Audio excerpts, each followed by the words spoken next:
Hello and welcome to the Startup Wise Guys, the State of series.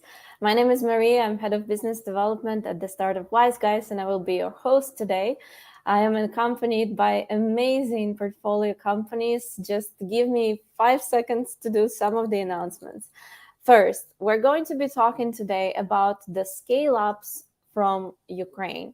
We're going to be covering some of the topics around what do the startups in Ukraine do right now, how is the space overall, and then, of course, the personal stories of my guests today. This stream is also dedicated to the Growth Ukraine program that we are launching right now in cooperation with EBRD, the European Bank of Reconstruction and Development, and Taiwan Business Cooperation Fund of the EBRD as the donor. We are still looking for applications. So if you are a startup in the seed stage, scaling your operations and looking for some support on entering the European market, I do urge you to go check out our website. We will have also the links in the comments to the stream. See if the program suits you. And I would say the coming 1 to 2 weeks would be the best time for you to apply, since we're finishing our selection for the second cohort shortly. And then just next week, the same time on Wednesday, I will have the Q&A session where you can come and ask your questions about the program in case you're still doubting. Now, all the preparatory things are done, and I finally can give the microphone to the stars of this stream. Hello, Sasha and Vitalii. I think the best thing would be if you took the mic and introduced yourself, your experience in the startup world, and then, of course, what are you working on right now? I can see Vitalii is unmuted, so I'll start with you. Thanks, Mariia. Thanks for introduction. Thanks for having me here. It's a pleasure. So a couple words about myself. My name is Vitalii. I'm CEO, co-founder of Eli. We started the company around 2 years ago. Eli, before that, was spent maybe 10 years in software development, enterprise software development, overall in various roles, including engineering management and product management. And around 2 years ago, me and my co-founders, we started Eli, and we basically helping companies generate video content with humans from text. We're a deep tech company. So that's in a nutshell. It was quite a journey already since incorporation, but we kind of continue to grow, continue to scale, and deliver the best solutions that we can possibly do. Awesome. Thank you so much. Sasha, how about you? Hey guys, thank you for having me here. So my name is Sasha. I'm founder of a startup called Stepshot, one of early cohorts of startup Wise Guys. Sold the company in 2019 to a large RPA automation corporation called UiPath, and since then left this decacorn a year ago, and was primarily working on give and back. I mean, educating the local ecosystem, getting like what I know the best and what I can get from other founders as the best practices of launching the company in Ukraine and scaling globally. And that is how I became founder first of the project called Startup Kitchen, which is a YouTube podcast show, and also it's available on all other podcasts where we have a lot of videos talking about different topics with different Ukrainian founders. And the big thing for a global audience, it's only in Ukrainian because it's primarily for the Ukrainian market. And also, just about a month ago, I published my book, which is called Startup Kitchen, basically taking the recipe how to grow your company here in Ukraine. Sounds awesome. Thank you so much, Sasha. I'll make sure to post a little bit later all the links. So, dear viewers, you will be able to go and check out all the interesting materials out there. I do suggest that if you are from Ukraine, you need to check Sasha's podcast and now the book. All right, audience, I would like to make this the conversation. So just know that during the stream, we will be looking at your comments, and some of the interesting questions I will draw here and our guests would be able to answer. But for now, while you're still warming up and trying to think of what exactly you would like to listen to from our dear guests, I will start with my questions. And if you don't mind, I'll just go one by one, revealing a little bit of what's your journey been so far, trying to speak about some of the interesting experiences you've had along your way. Vitalii, I will start with you. You have been working on your business for over 2 years now. I know it has involved quite some testing, traveling, and just generally working on trying to look for your product market fit. Just us personally, I think we easily met in like 4 different countries in the last years. So obviously you've been out there trying to look for the right places to be. Can you tell us what have been your journey lately?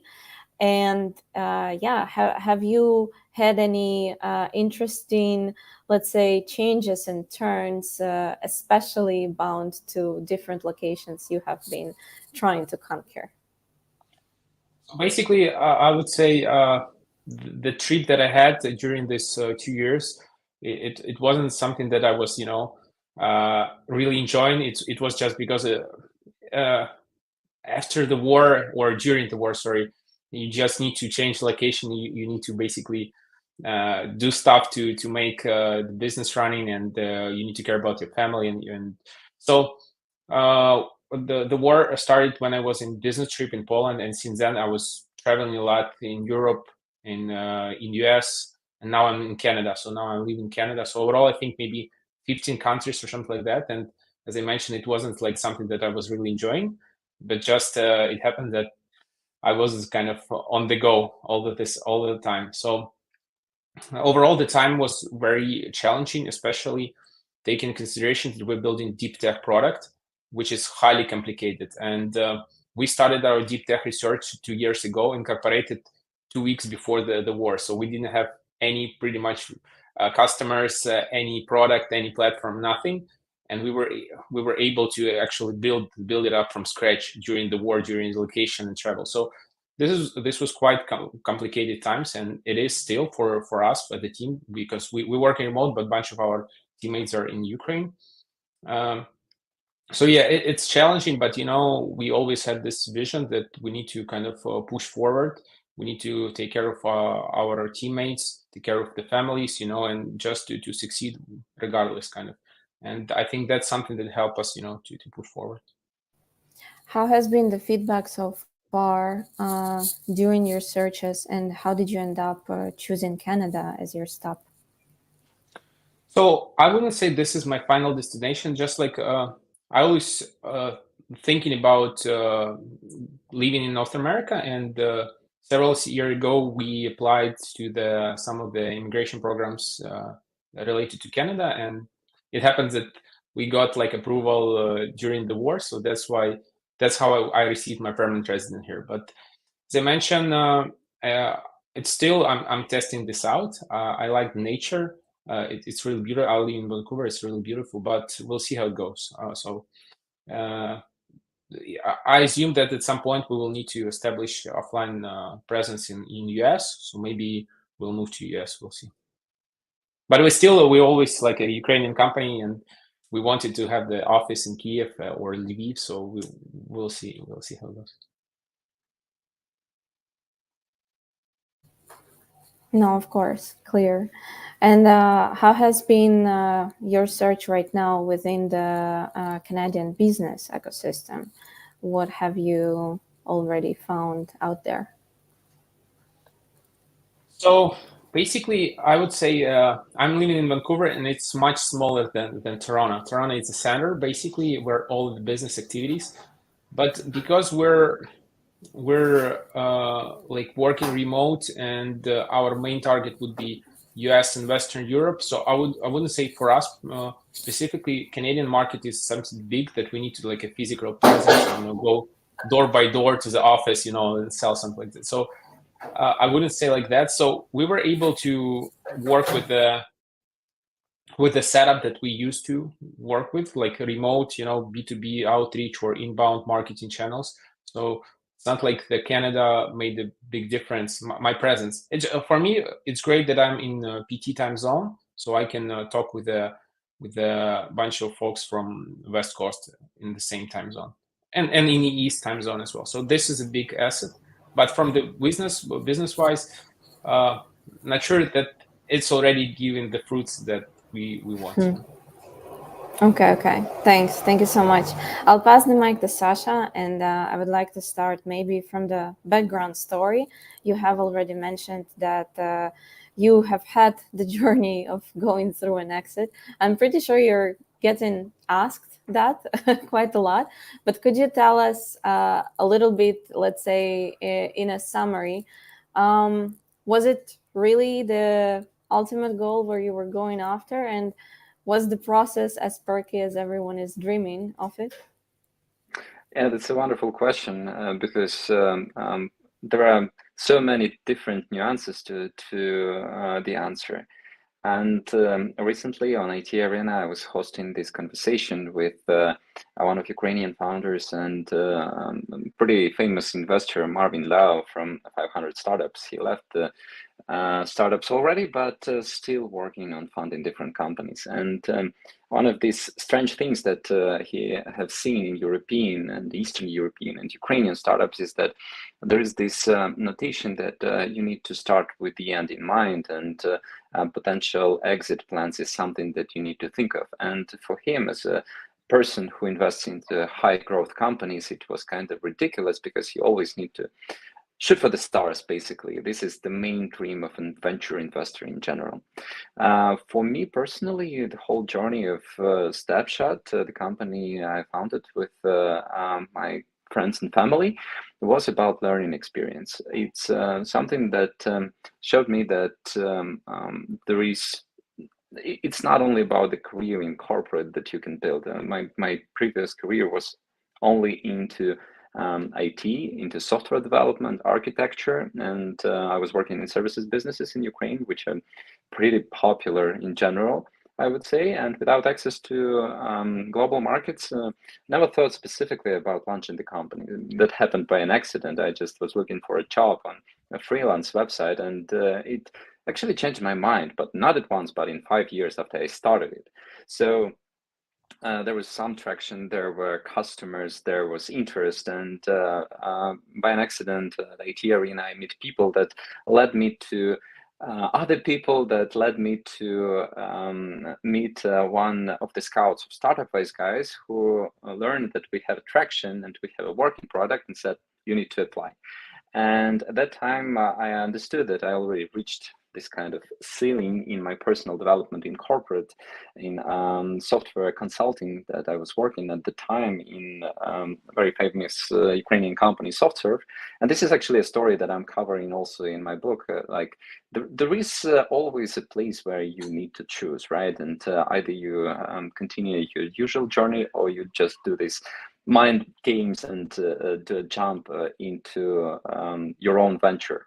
And the main thing about these mind games is to understand that this is so exciting, and no matter the result would be good or bad, you would be a better person in general. And even if you're back to some employment, then you are still being you are having much broader perspective onto the things, onto the problems, onto how the things are built. So this was the beginning of the journey. I assume this is the answer. Oh, awesome, thank you. And so what happens when the exit is done? What was your journey through that? I also imagine you stayed for some time to deliver the results, yeah? Yeah, I was so answering the first part for so long for the first part of the question that I forgot the second part. So as for the exit, it wasn't something that was definitely planned. In general, I was just looking for another stage of development within the company, which was kind of growing enterprise partnerships. I saw that this channel allows us to bring more customers with a higher check value, and I was looking into developing partnerships with other companies. And first company, Atlassian, where we landed our software on their marketplace, kind of started bringing us like 1/4 of our MRR during 1 year. So it showed that this is the right way to go. And when we learned that there are other partner marketplaces, we started learning how we can land our software there. And one of the conferences I kind of traveled to was UiPath conference, and it created this opportunity when they saw our software, they saw the gap in their product line, and suggested that let's do a strategic partnership. We started building a pilot for them, for the company, and in 3 months I was invited for like strategic partnership discussion in a New York office, and then they said, you have a wonderful team and you show great progress. We would like to get into a marriage. So at that point, I was. It wasn't how should I say? It wasn't an easy answer, yes or no. But at the same time, just a few months before this offer, I read this wonderful book that is called Lost and Founder. It was written by Rand Fishkin, founder of Moz. And the guy just tells a true story about how he built a company. And at some point, he had an offer on the table from a company called HubSpot. And he decided that the offer from the company, which is triple of the revenue was like about 8 million, and the offer was for about 25 million, was not enough. He wanted 4 times of revenue. So he declined the offer. What has happened later on is that his company started to decline, needed to get more venture funding, and the market became just more saturated with the tools of the similar nature, which were SEO tools. And HubSpot during the next 1 or 2 years made one of the best IPOs on the market, and it meant that he would be close to 100 million person in that period of time. And I kind of saw this opportunity for me personally that I would want to join this rocket ship because at that point I definitely understood how the company grew. I mean, the company that wants to acquire us, they had 1 billion valuation, then in 6 months it was like 3.5 billion valuation, in 6 months it was 7 billion valuation. So we definitely understood we are not joining average company, we're not joining private equity, we are joining company which is a high growth mindset, which has a wonderful Eastern European founder from Romania, and we established quite a good contact with him. So for me personally, I thought this is a learning experience, and it definitely was, because I was able to see how the company evolved after the acquisition. We went together through the IPO. At the same time, I also cannot say that it's a wonderful experience of like, this is kind of a downgrade, because when you're a CEO, you can do everything. You can delegate whatever you don't like, and you can take whatever is the most interesting, challenging for you at this moment in the company.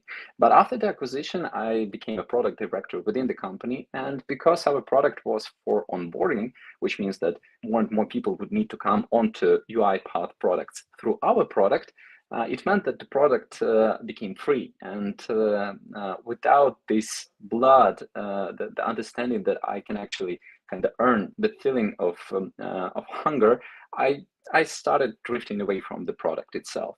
But afterwards, like, I thought that I would leave the company in a year. That was my kind of personal deadline. I would leave the company in a year, just do the integration, make sure that everybody from my company would find the right positions in there. And that's about it. But then I learned that UiPath is planning to do the IPO after the start of the COVID. So I thought this is a great experience to go through with the larger company. And in the end, it became quite a good experience, learning experience for all the team members. At the time of the acquisition, we had 20 people in the team. And I'm really proud right now for my co-workers who are senior engineers, engineering managers, product marketing managers, that, like, a few weeks ago, there was this Las Vegas event for UiPath where they're inviting top of the breed customers, partners, etc. And I'm seeing those guys that I hired a few years back that like they were from the student tables, and now they're leading the panel discussions between those Citibank and other like important companies, and I'm just proud of the fact that they are there.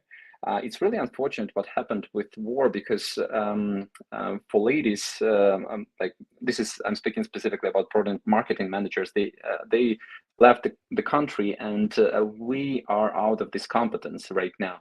And this is really sorry to know, because otherwise all this competence will be retained in Ukraine, just to educate and empower the next generation of startups, where they would be able to join, or at least bring their knowledge to. But still, it's Ukrainian roots, so they are very open to the consulting for our Ukrainian startups.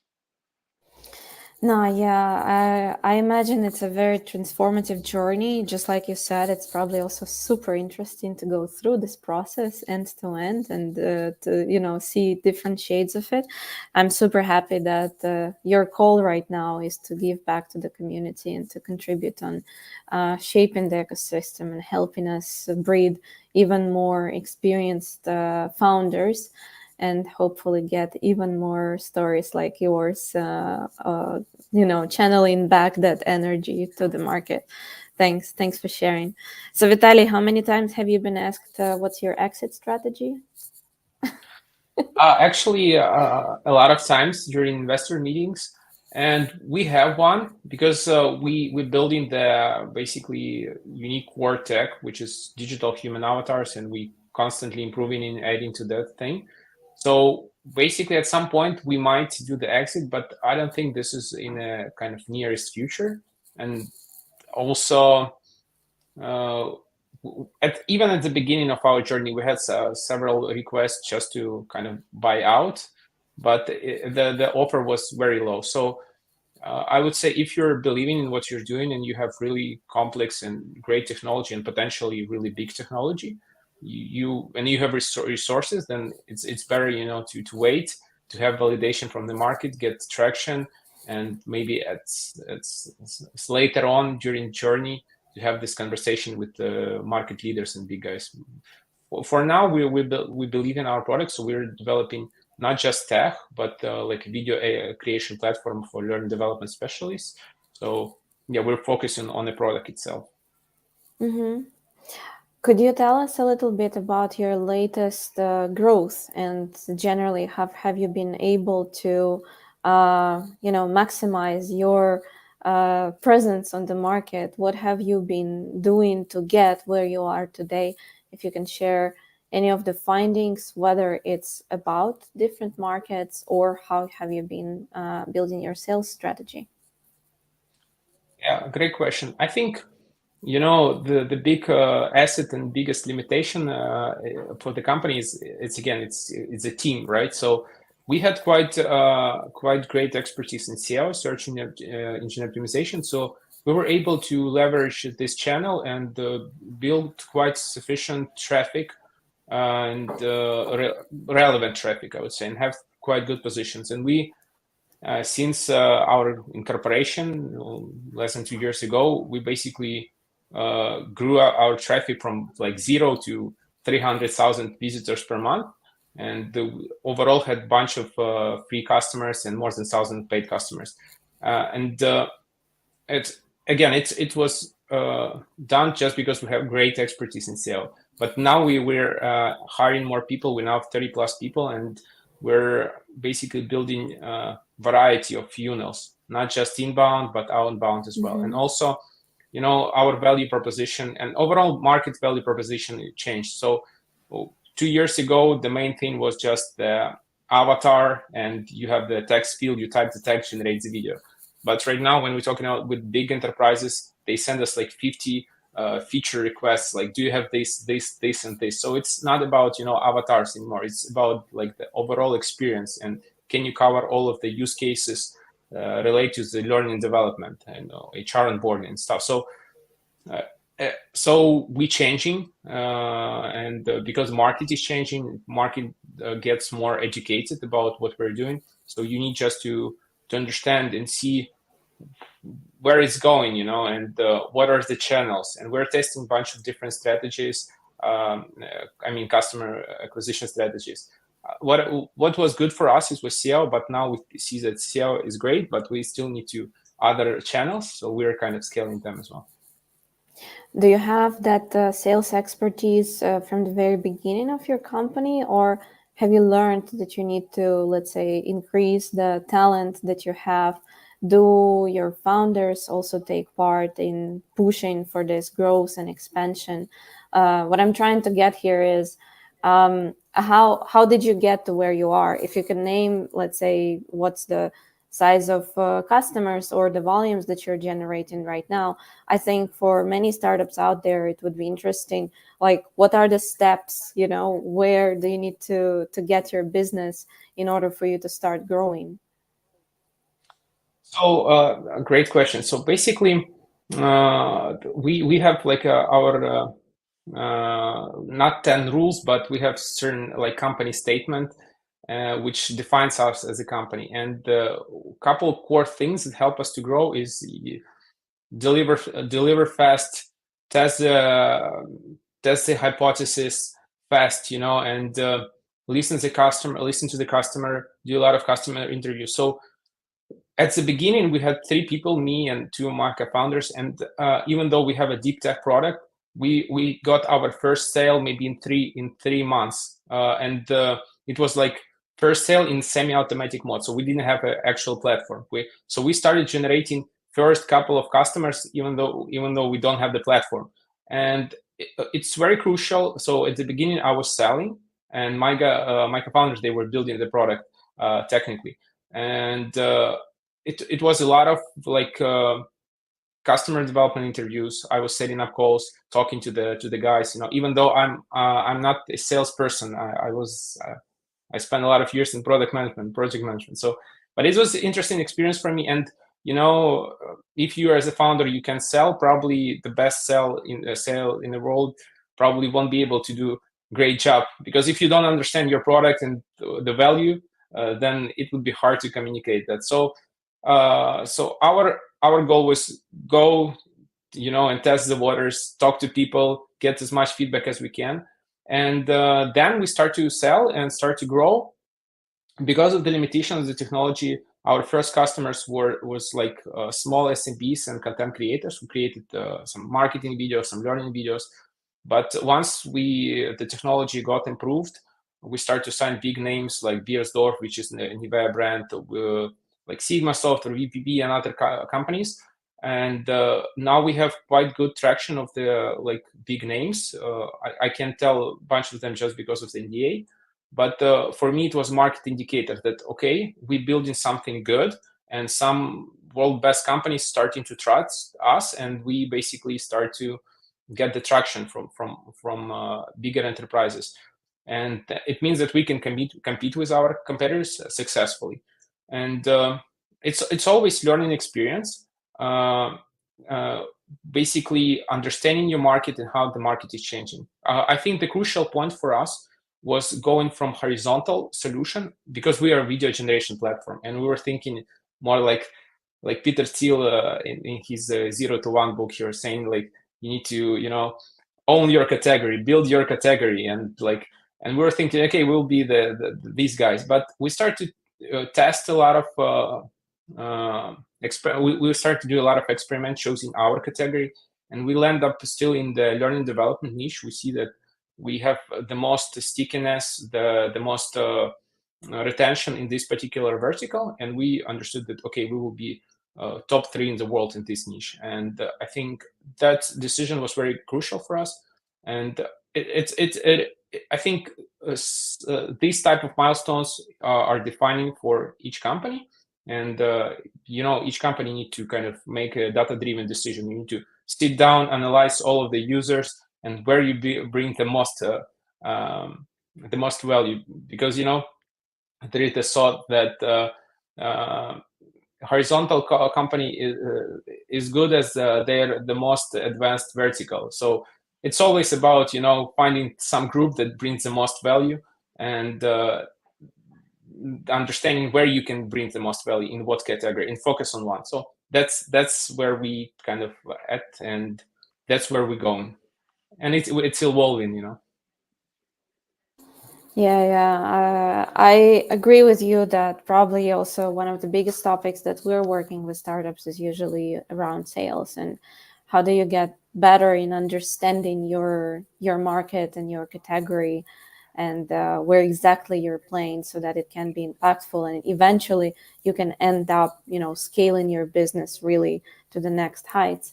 Sasha, I think that bridges me to the question towards your podcast, because generally you're talking to a number of people from within the ecosystem, and I saw that you have, let's say, almost equal attention to both investors and the founders, right? So first, of course, tell us more about why you're doing this. I think you have already over 150 videos on your channel, right? And then what do you see are the common things that the scaling startups have in Ukraine? And then how can we learn from it? How can we maximize it?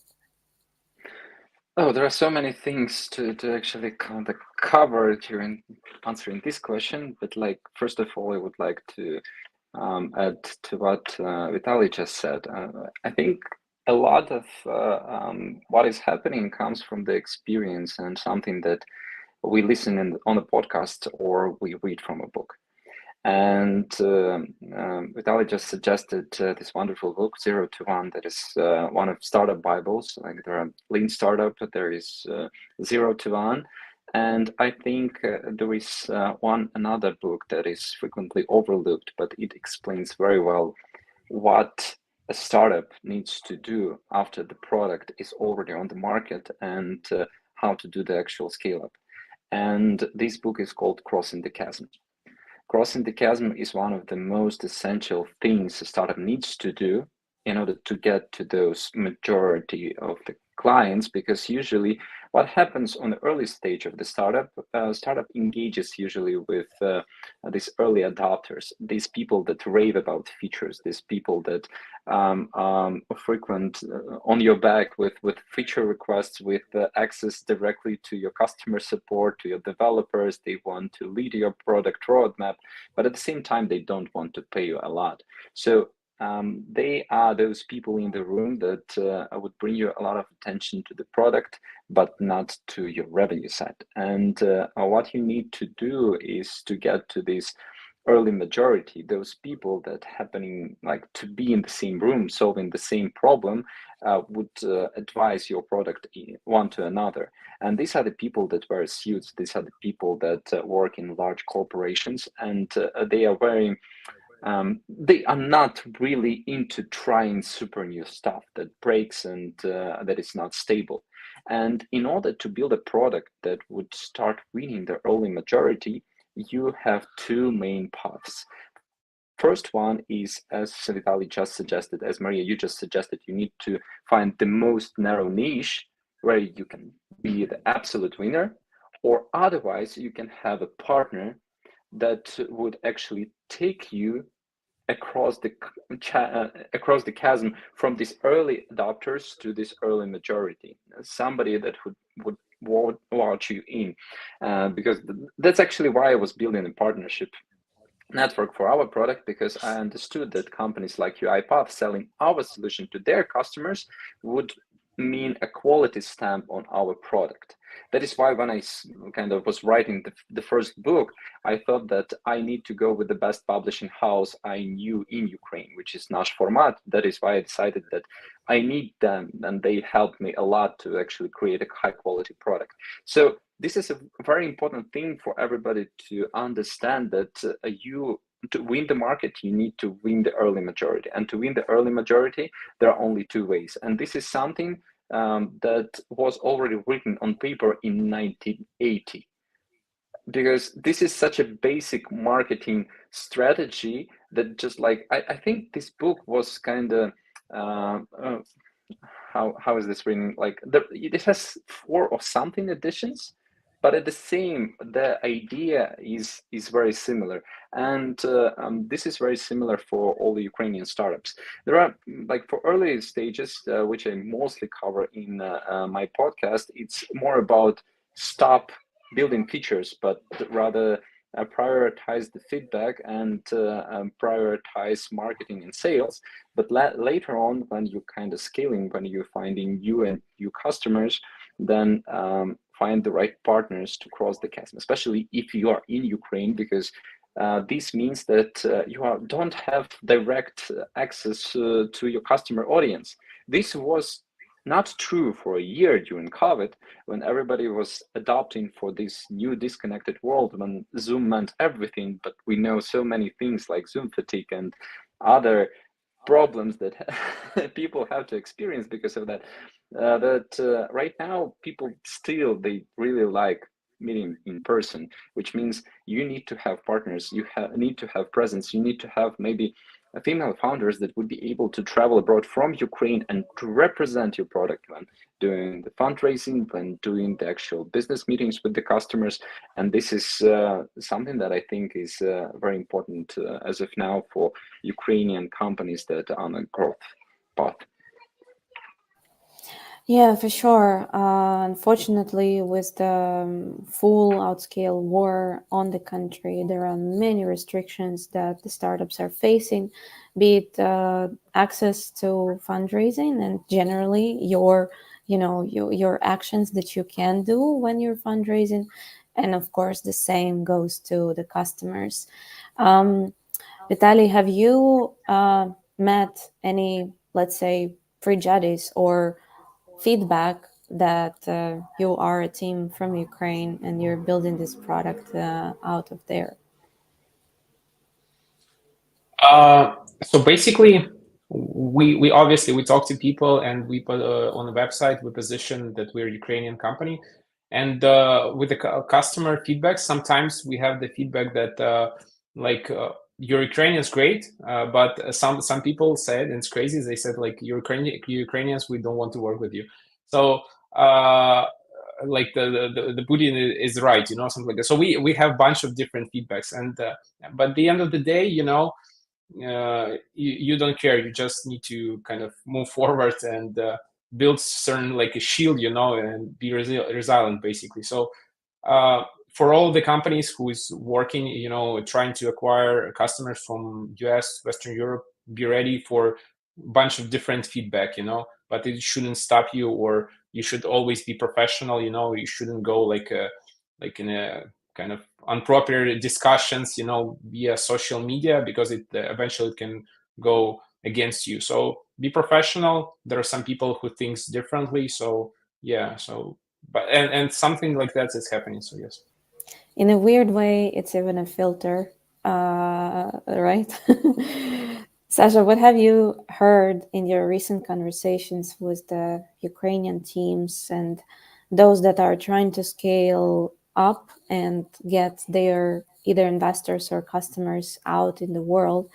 Do you have any good suggestions, bad suggestions for them to focus on, let's say, some of their approaches more or less to the outside world?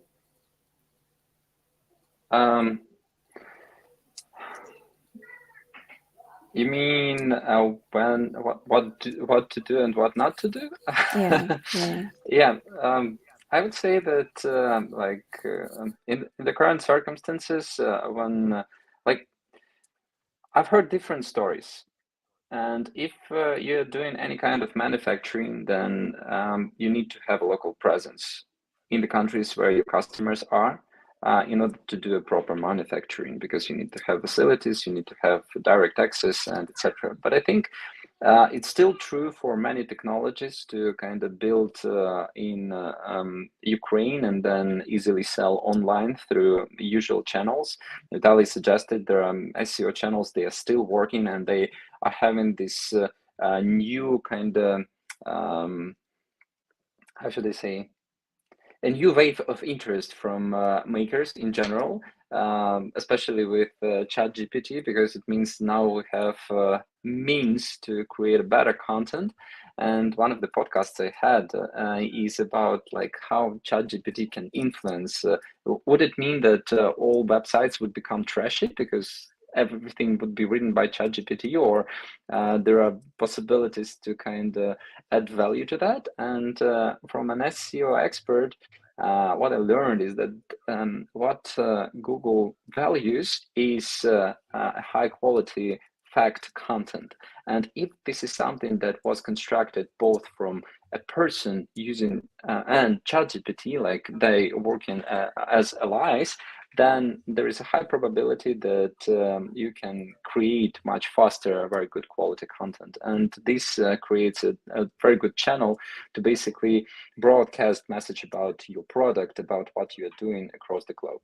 And this is true for many startups, and even if there are some basic truth actually, for especially if we are talking about the companies that are building in Ukraine, and I think they are probably not listening to us right now because we are talking in English. And the main truth is that if you're building a technology and if you want to sell globally, you need to know English, and you need to kind of pick up this knowledge as fast as possible. And it's not about scale-ups. It's when you're starting, but unfortunately for many of those, even if they have first sales, even if they have like $5,000-$10,000 MRR, there's a high probability they are working only on the Ukrainian market, or they are working on the market that understands this unfortunate Russian language, because this is something that we were born with before, you know.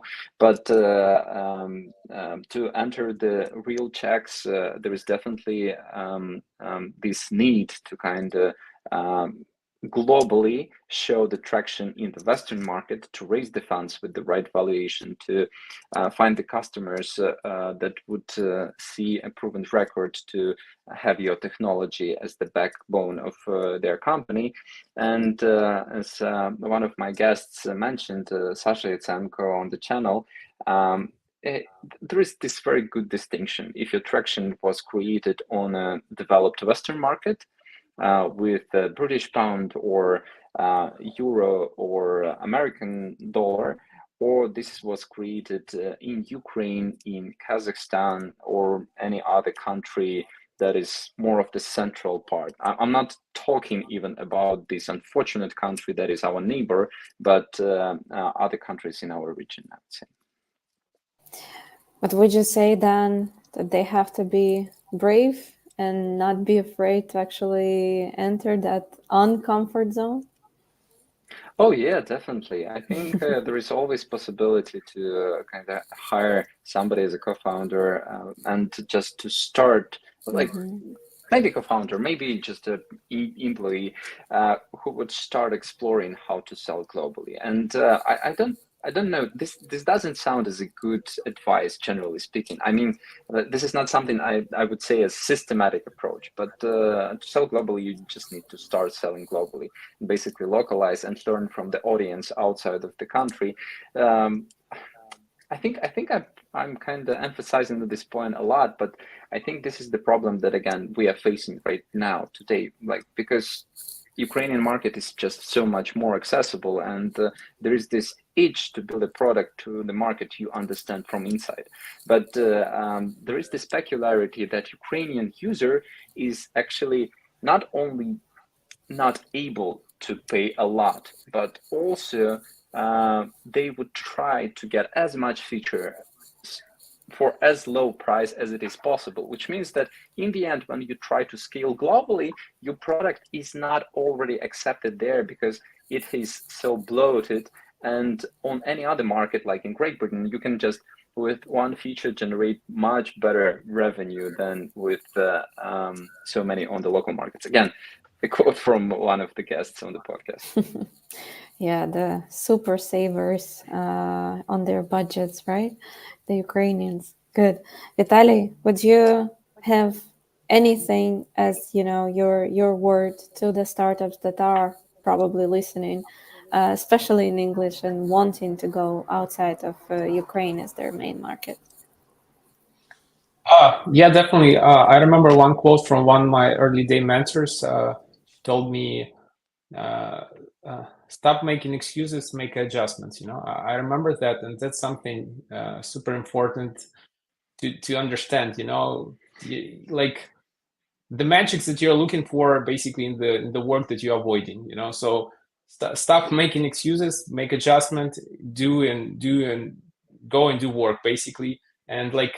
You understand if your customers in US, hop on the call and start to talk with the US customers. Try to understand them, and over time, you will basically will be better, much better. Like we started to our basically focus in US and Western Europe, Western market.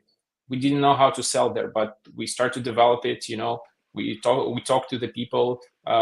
First, our sales calls, they were not great. We didn't have like a sales deck or stuff, but we improved. We improved a lot. We checked how other companies selling to us. We even if you want to understand how to sell, go sign up for some enterprise software just for the demo. Let them show you how to sell. And like there are great examples how people selling to you. Just go learn from them and stop making excuses. Go forward. Talk to people, and eventually somebody will click. Somebody will buy something from you, and you will learn from that sale. You can do the recording, just then basically review how you sell, what the quality of the video was good or not, and stuff. So you're basically getting better and better. Then at some point, if you grow like we do, we as I mentioned, we started to sell as a founding team basically, but then we hired our first salesperson, then second salesperson, then looks like we already have like a department, and we have head of sales now. So it's step by step, and you need to understand, that at the beginning people will like ignoring you, then they will hate you, then they will basically laugh at you, and then you win, so it's something like that. It's a lot of times it's in your mind, all of the blockers that basically they're in your head, you need to stop making excuses basically. I love it when we're concluding that the sales is the only most important thing you should be reaching out for. Sasha, anything you would like to say to the audience before I close up? Oh yeah, a few things from the sales perspective. There is this very important understanding that happens both in early stage and even in later stages, that people would love to talk about themselves. People would love to sell the product, the features of the product, but not speak about the problem and the solution, that how the end users would feel after they kind of digest your product and get to the next level. So if there is this illustration, if you remember the game Super Mario, this is an example that I heard just today on the podcast. And this is, again, one of the important things, always keep learning through different channels. And there is this Super Mario game, and the Super Mario guy, he's just running, and then he eats this mushroom, and then he becomes much larger and can throw bolts at other creatures and win everything, as you might remember. So the mushroom is your product. Don't sell the mushroom. Sell this state when the Super Mario can run and actually do everything he can. This new state of mind, new state of productivity. And the storytelling is the main thing people need to learn, especially if we are talking about Ukraine. This is the main skill that we are still missing. We cannot sell ourselves. We cannot sell our products. It's hard for us to apply to startup wise guys. It's hard for us to apply to any pitch competition. We think about us too much, or sometimes we think about us too small, and we never get the message out. But what we need to do is to get message out. There is another good statement I've recently heard. People know about you, about your product, about your company, only things that you tell them. So if you are not telling them, no matter how great product you are building, nobody would know about this. And it's not about only features, it's about the stories your product create. So storytelling is the main thing Ukrainians need to learn. This is a great example what we've seen when our Ukrainian PR army stand out during the start of the invasion and created so many great stories, so that all Western population knew about what is happening in here, but they could rub this into the stories. And this is something that we still need to digest, to learn, because if we are able, then we are successful. I could not. Yeah. No. Yeah, makes sense. Totally. I agree with the storytelling. Definitely. Yeah, I could not conclude this even better. I think this is also something that we see working with Ukrainian teams. Great product knowledge, great technical people, but we're still not there to kind of have at least some sort of like foundation level of how we're selling and what's the culture of selling. So this is something we still need to address heavily. And I'm actually hoping that if some of you are considering to go to Europe and to level up your sales game, then our Growth Ukraine program could potentially help you with that. I will remind you that the applications are closing November 17th, so only 2 more weeks to apply. And I would like to thank my amazing guests today for your insights. Thank you for sharing your experience, and thank you for giving amazing advices to our audience. Let's hope them stick. Yeah. Thank you. All right, that's it. Thank you so much. Thanks, Mariia. Thank Thanks, you for Sasha. inviting us. Pleasure. My pleasure.